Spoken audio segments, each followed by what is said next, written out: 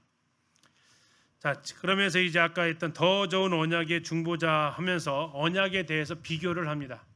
자, 그들에게서, 유대인들에게 있어서 그들의 정체성을 세워주는 것이 가장 중요한 것 중에 하나가 할례였고요.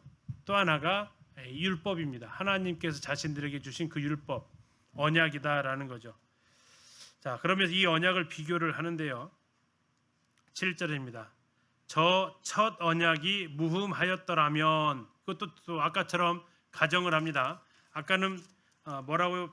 아까는 7장 11절에 이렇게 얘기했어요. 레위 계통의 제사 직분으로 말미암아 온전함을 얻을 수 있었으면 온전함을 잊을 수 없었다라는 얘기죠. 자, 8장 7절에서 이렇게 얘기합니다. 첫 언약이 무흠하였더라면, 그럼 다시 말하면 뭐예요? 첫 언약이 흠이 있었다라는 얘기입니다. 둘째 것을 요구할 일이 없었을 것이다. 흠이 있었기 때문에 둘째 것을 요구하게 되었다라는 겁니다. 다시 말해서 첫 언약은 완전합니까? 불완전합니까?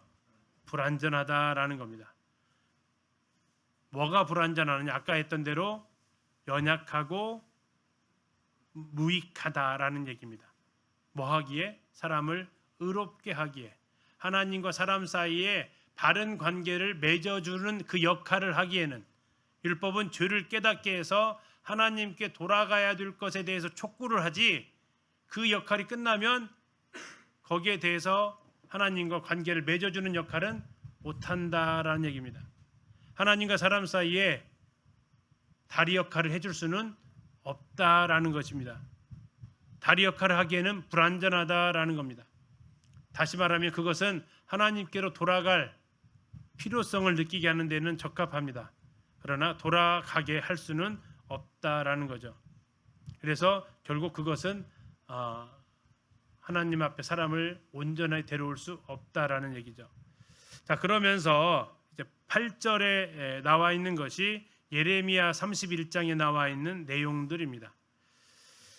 예레미야 31장 31절부터 나와 있는 내용인데요. 그것을 그대로 인용을 하는 겁니다. 그들의 잘못을 지적하여 말씀하시되 나와 있는데, 자, 예레미야 원본을 가지고 한번 비교해서 보겠습니다.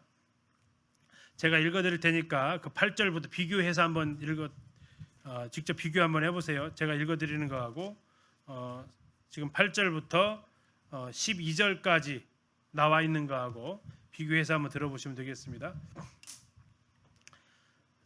저는 예레미야 31장 31에서 34절까지 읽고요. 성도님들은 8장 8절부터 12절까지를 보시면서 비교 한번 해보세요. 여호와의 말씀이니라. 보라, 날이 이르리니 내가 이스라엘 집과 유다 집에 새 언약을 맺으리라. 이 언약은 내가 그들의 조상들의 손을 잡고 애굽 땅에서 인도하여 내던 날에 맺은 것과 같지 아니할 것은, 내가 그들의 남편이 되었어도 그들이 내 언약을 깨뜨렸음이라. 여호와의 말씀이니라. 그러나 그날 후에 내가 이스라엘 집과 맺을 언약은 이러하니, 곧 내가 나의 법을 그들의 속에 두며 그들의 마음에 기록하여 나는 그들의 하나님이 되고 그들은 내 백성이 될 것이라. 여호와의 말씀이니라. 그들이 다시는 각기 이웃과 형제를 가르쳐 이르기를 너는 여호와를 알라 하지 아니하리니, 이는 작은 자로부터 큰 자까지 다 나를 알기 때문이라. 내가 그들의 악행을 사하고 다시는 그 죄를 기억하지 아니하리라. 여호와의 말씀이니라. 거의 비슷하죠? 자, 이 말씀이 이제 그대로 지금 히브리서에서 인용했고, 유대인들은 이 말씀을 잘 알고 있었겠죠. 유대인들이니까 그들은 예레미야를 통해서 하셨던 그 언약을 기억을 했을 겁니다. 자, 그러면서 한번 살펴보도록 하겠습니다. 8절입니다. 주께서 이르시되 볼지어다 날이 이르리니 내가 이스라엘 집과 유다 집과 더불어 새 언약을 맺을 것이다. 자, 새 언약에 대해서 이야기를 합니다. 그러면서 뭐를 하냐면 시작을 할 때 8절에 그들의 잘못을 지적하여라고 얘기합니다. 그들의 잘못을 지적했다. 이게 첫 언약이 하는 일입니다. 첫 언약은 뭐랍니까? 지적하는 일을 하죠. 그래서 조건적이라고 얘기합니다. 그러나 새 언약은 그러지 않다라는 겁니다. 주께서 이르셨습니다. 볼지어다 날이 이를 것이다. 다시 말하면 지금이다 아니다? 지금은 아니다라는 겁니다. 그 날이 올 것이다라고 미래로 이야기하고 있습니다. 무슨 일이 일어난답니까? 내가 이스라엘 집과 유다 집과 더불어 새 언약을 맺을 것이다. 자, 누가 이 언약을 맺겠다고 하십니까? 주께서 하신다고 했습니다. 내가 하겠다라고 하십니다. 새 언약의 특징입니다. 상호 조약이 아닙니다. 하나님의 일방적인 언약입니다. 처음부터 끝까지 하나님께서 하시겠다고 하십니다. 계속해서 내가입니다.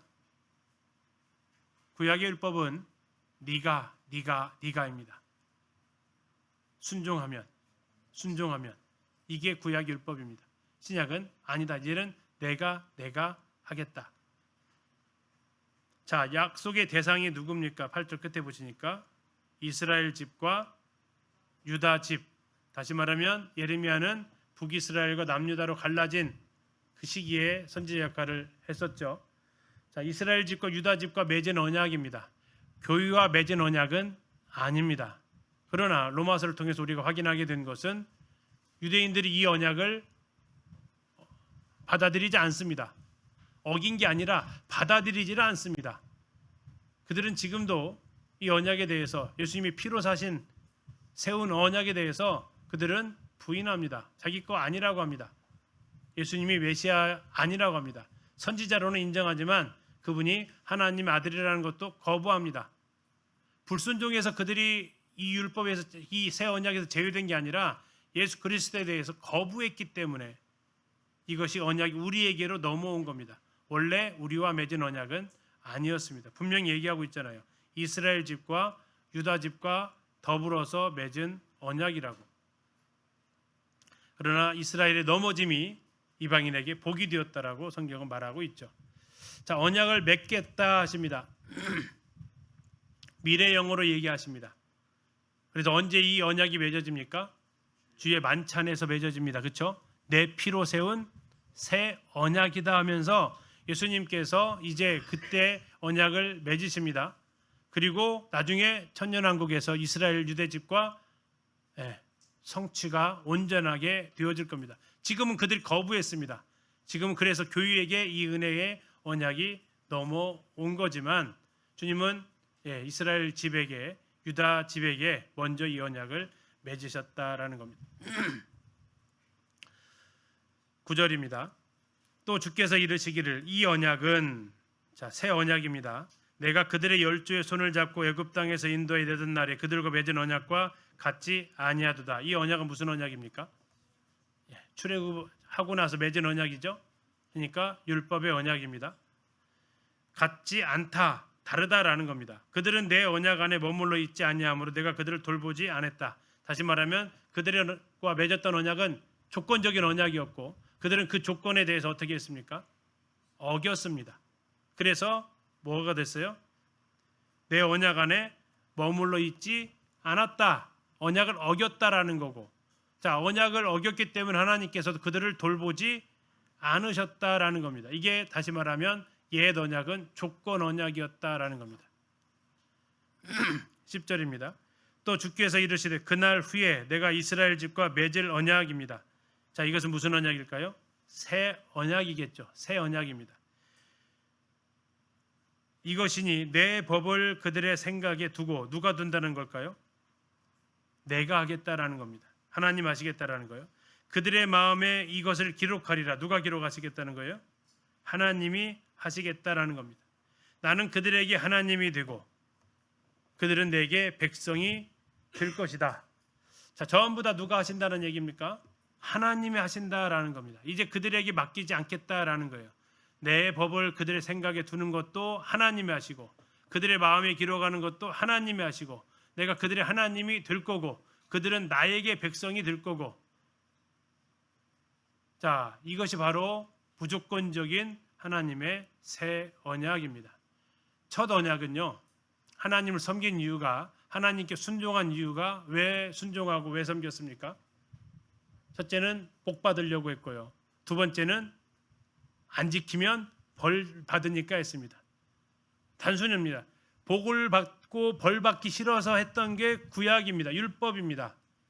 새 언약은요, 벌 받을까 봐 섬기지 않습니다. 복 받으려고 하지 않습니다. 이건 전부 다 옛 언약으로의 접근 방식이에요. 그럼 우리는 왜 하나님을 섬기고 예수님을 섬깁니까? 감사해서, 고마워서, 사랑해서. 이게 새 언약의 이유입니다. 그걸 지금 이야기를 하고 계시는 거예요. 혼날까 봐 아닙니다. 예, 자녀들이 부모님한테 순종하는 것이 때리니까 아니고, 용돈 안 줄까 봐 아니고, 고맙고 사랑하니까.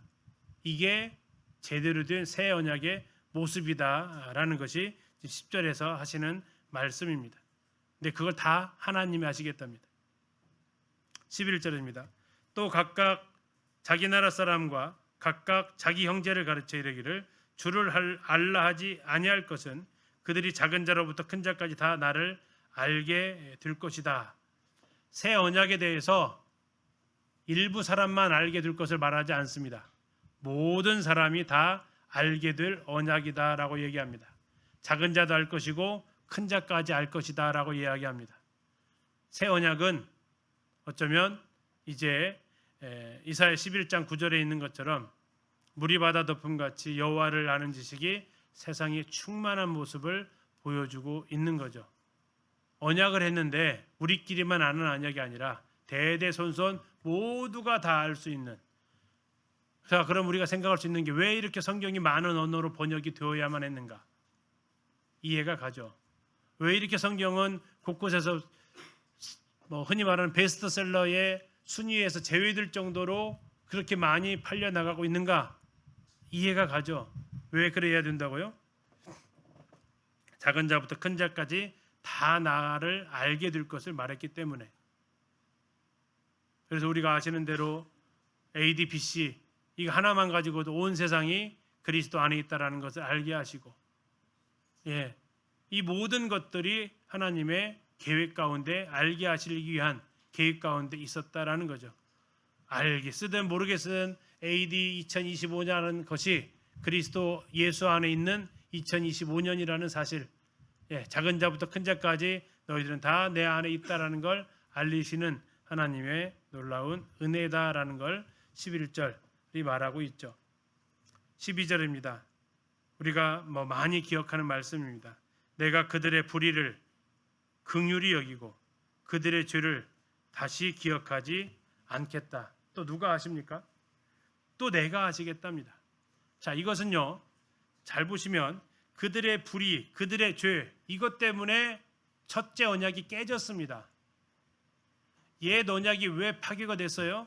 그들이 죄를 지었고 그들이 불의를 행했기 때문에 하나님께서 요구하신 순종이 아니라 하나님께서 금하신 불순종을 했어요. 그래서 첫 언약이 깨졌잖아요. 그래서 첫 언약이 깨져서 9절 끝에 나와 있는 대로 하나님 언약 안에서 머물러 있을 수 없었습니다. 그런데 하나님 말씀하시기를, 새 언약을 세우면 사람들이 죄를 지을 거다 안 지을 거다? 자, 옛 언약은 사람들이 죄를 지어서 깨뜨려졌다고요. 새 언약을 세울 거야. 그러면 사람들이 감동해가지고 죄를 전혀 안 지을 거야. 맞습니까? 아니다라는 거예요. 새 언약을 세워도, 나와 너희들 사이에 새 언약을 세워도 너희들은 뭐 할 거다? 죄를 지을 거다. 너희들은 또 뭐 할 거다? 불의를 행할 거다. 그러나 그것 때문에 내 새 언약이 무효화되거나 그것 때문에 내 새 언약이 깨지는 일은 없다. 왜 안 깨집니까? 너희들이 불의를 행하면 나는 그걸 어떻게 하겠다? 나는 불쌍히 여기겠다. 긍휼히 여긴다는 게 뭐예요? 마땅히 내릴 형벌인데도 그 형벌을 면하게 해주는 게 긍휼입니다. 두 번째, 너희들이 만약에 죄를 지으면 나는 뭐 하겠다? 기억조차 하지 않겠다. 기억 안 하면은요, 처벌을 안 하는 거죠. 못 하는 거죠. 이건 청문회에서 증인들이 기억 안 하는 게 아니고 법정에서 판사가 기억을 안 하는 겁니다. 죄진 사람은 기억 안 하고 싶겠죠. 그러나 지금 하나님이 안 하겠다라는 겁니다. 내가 안 하겠다라는 거예요. 예, 더 이상 그 죄에 대해서 내가 기억을 안 하겠다라는 겁니다. 우리는 기억 안 하고 싶어도 기억이 나요 하고, 그래서 여기다가 네가 네 죄를 기억하지 말아라 그랬다면요, 이건 복음 아닙니다. 그런데 하나님이 뭐라고 하셨냐면 내가 기억 안 할게. 그러면 안 하는 겁니다. 그분은 전능하시기 때문에. 죄가 없다라는 얘기 아닙니다. 불의를 안 행했다는 게 아닙니다. 그것 때문에 내 언약을 깰 수는 없다라는 겁니다. 이게 새 언약이기 때문에 그렇습니다. 이게 바로 가장 좋은 언약입니다. 불의한 사람들과 죄 지은 사람들과 맺을 수 있는 언약입니다. 하나님은 이미 인간이 죄를 지을 수밖에 없는 존재인 걸 아셨습니다. 다시 언약을 세우면서 다시 조건적인 언약을 세우면 그것도 세 번째 언약이 필요하다는 걸 그분은 아시죠. 그래서 그분은 이번에는 뭐 하시겠다고요? 이 죄에 대해서는, 이 벌에 대해서는 뭐 하시겠다고요? 긍휼히 여기고 죄를 기억하지 않겠다라는 겁니다. 근데 뭐가 문제가 생기냐면요, 그러면 하나님 당신은 불의하신 분입니다 라는 게 생깁니다. 뻔히 죄가 있는데 덮어두십니까? 뻔히 잘못을 했는데, 뻔히 죄가 있는데 그러면 기억 안 한다면서 그냥 그거 다 덮어두십니까? 하나님 쪽에서는 사랑으로 했는데 공의의 문제가 생깁니다. 그래서 뭐가 필요합니까? 그분의 아들이 그 대가를 치러야만 했던 거고, 그래서 우리가 앞에서 8장에서 그도 8장 3절에 그랬잖아요. 그도 무엇인가 드릴 것이 있어야 돼요. 대제사장이 되신 예수 그리스도, 그분도 뭔가를 드려야만 했다라는 거예요. 뭘 드릴 수 있을까 그분이요? 예, 인간이 죄를 지음으로 인해서 깨졌던 첫 번째 언약. 그런데 하나님은 얘기하십니다. 두 번째 새 언약에서는 그들이 죄를 지어도 나는 긍휼히 여길 것이고 그들이 죄를 지어도 나는 기억 안 할 거야. 좋은 분 같지만 다른 한편에서의 사탄의 공격은, 흔히 말하는 검사의 공격은, 그게 무슨 공의입니까? 그게 무슨 하나님의 의입니까? 그때 하나님이 내세울 만한 의가 있어야 했다라는 거고, 그때 하나님께서 답변해야 될 무언가가 필요하셨다라는 거고, 이제 그것이 9장 10장에서 언급하게 될 내용이다 하는 거죠. 마지막 13절입니다. 새 언약이라 말씀하셨음에 첫 언약은 낡아지게 하신 것이니 낡아지고 쇠하는 것은 없어져 간다. 자, 주님은 새 언약을 소개하셨습니다. 그러면 옛 언약은 더 이상 의미가 없어졌다라는 거죠. 다시 말해서 히브리 성도들한테 얘기하는 겁니다. 저 성전에서 드려지는 많은 제사들, 저 성전에 드려지는 많은 예물들, 그건 뭐 하는 거라고요? 낡아지는 것이고 없어져 가는 것이니까 돌아가지 말아라. 예수 그리스도께서 자신의 피로써, 자신의 죽음으로써 너희와 맺으신 새 언약이 있다. 우리는 이제 옛 언약을 버리고 새 언약 안으로 들어왔다. 율법의 언약은 지나가는 것이다. 저거 나중에 최종적으로 어떻게 된다고 나와 있어요? 없어져 간다. 근데 그것에 대해서 너희들이 다시 돌아가겠다 하면, 그 유대교로 다시 돌아가겠다 한다라는 건 이것은 불가한 것이다 라고 다시 한번 이야기를 하는 거죠. 이게 히브리 성도들이기 때문에 우리가 이 장면을 기억을 하는 것입니다. 예수 그리스도께서 너희와 새 언약을 세우셨다. 그런데 그 옛 언약으로 다시 돌아갈래? 그 새 언약과 옛 언약이 이렇게 차이가 나는데, 단톡방에 올려드렸지만요, 새 언약과 옛 언약을 비교하면 이렇습니다. 옛 언약은 조건적 언약입니다. 네가 하면 복, 안 하면 저주. 이게 조건적 언약입니다.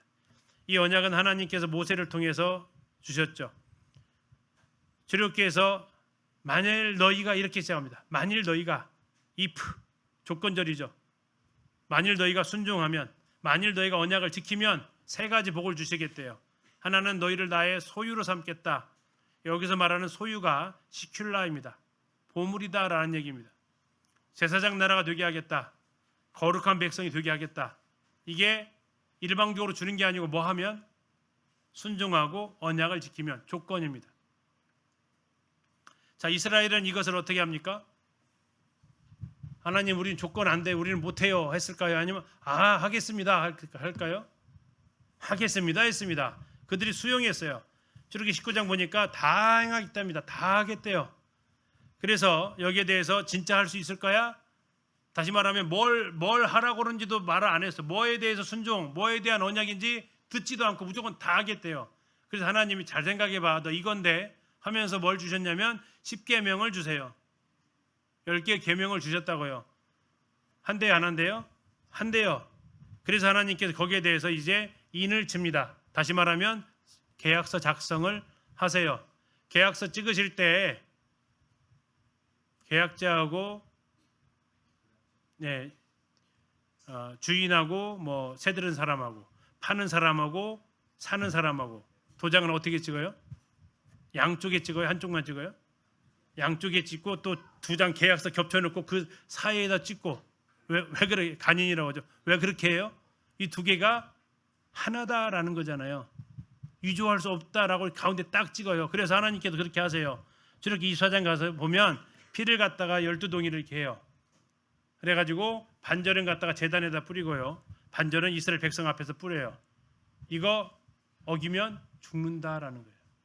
피로 맺어서 첫 번째 언약도 피로 세워졌어요. 첫 번째 언약에 그 피로 세워졌는데 저것이 10계명 아까 지킨다고 했잖아요. 근데 10계명이 오기도 전부터 어겨요. 그게 어디서 나와요? 출애굽기 32장에서 염소 송아지 금송아지 사건.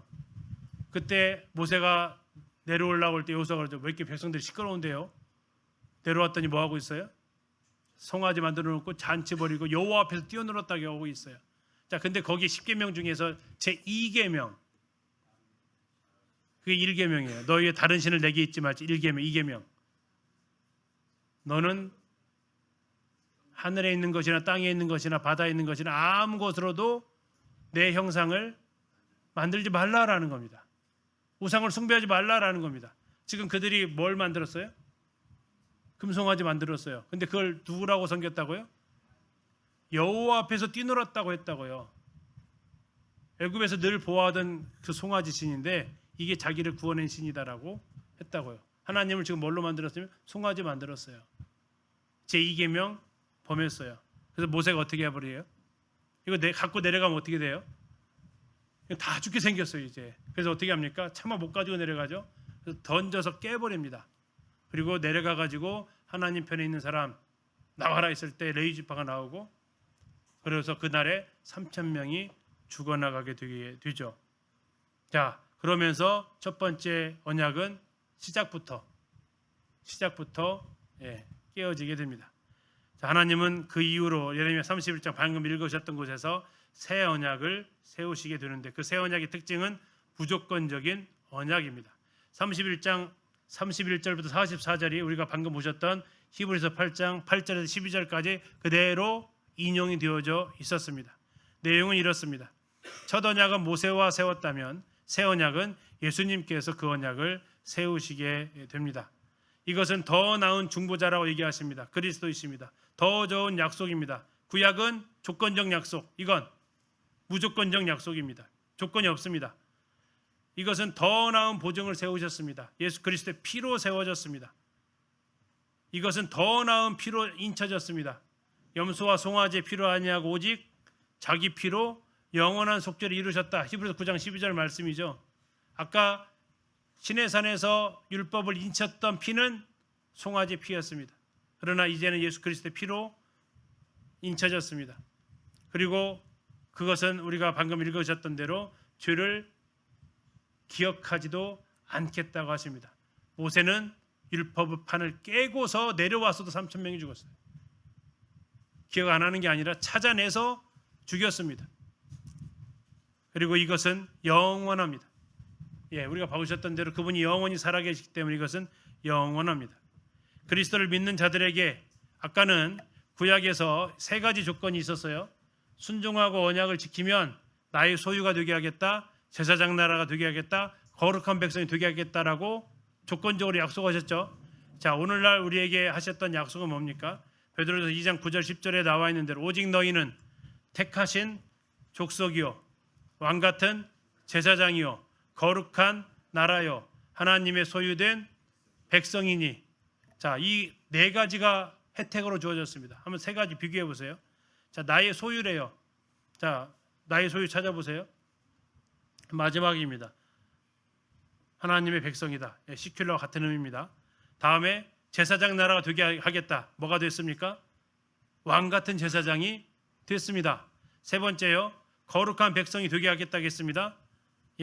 하나님이 택하신 족속이고 하나님의 친백성이 되게 하시겠다라고 하셨습니다. 구약의 세 가지의 너희들이 순종하고 율법을 지키면 세 가지를 그 복을 약속하셨는데 새 언약은 솔직히 세 가지보다 많아야 돼요, 적어야 돼요? 많아야죠. 새 언약 더 좋으니까. 그래서 베드로서 2장에서는 저 네 가지, 그러나 구약에 있었던 그 세 가지를 온전히 다 반영하고 있고 그러면서 하나 더 말씀하고 있는 네 가지의 복을 이야기하고 있다라는 거죠. 이게 새 언약의 약속입니다. 기억하실 것은 긍휼히 여기겠다. 기억할 것은 기억하지 않겠다.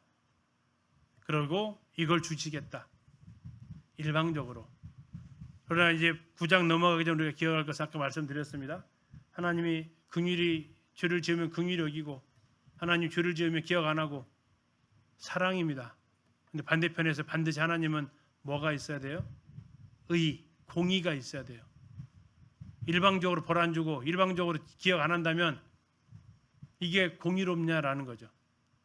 하나님은 하나님께서 세우신 공의를 이루시기 위해서 이제 9장 10장으로 하나님의 놀라운 그 은혜의 계획을 세우시게 됩니다. 그 과정에서 성도님들 잘 아시는 대로 로마서 9장 12절 말씀이 나오는 거고 히브리서 10장에 그 말씀들이 나오는 거다라는 거죠. 왜요? 그 하나님의 은혜의 긍휼을 온전히 실행하시기 위해서는 그분의 온전한 공의가 실행되어야 되는데 그분의 그 온전한 공의를 우리한테 요구하신 게 아니고 그 아들에게 요구하셨고 그 아들이 세상의 죄를 짊어지니까 그 아들이 심판을 다 받으셔야 했고 결국 우리에게 내려질 그 저주가 그 아들을 다 통해서 다 받으셨고 우리에게는 하나님의 긍휼과 죄를 기억하지 아니하시는 그 축복만이 우리에게 주어지는 이런 놀라운 하나님의 새 언약이 우리에게 세워지게 됩니다. 그러면 이제 다음 주에 이제 9장과 10장을 통해서 그분이 예수 그리스도 그분이 하나님의 이 새로운 언약 내가 하겠다라는 것을 그분이 이 땅에서 어떻게 오셔서 성취하셨는지 같이 살펴보도록 하겠습니다. 이제 기도해 주시면 감사하겠습니다.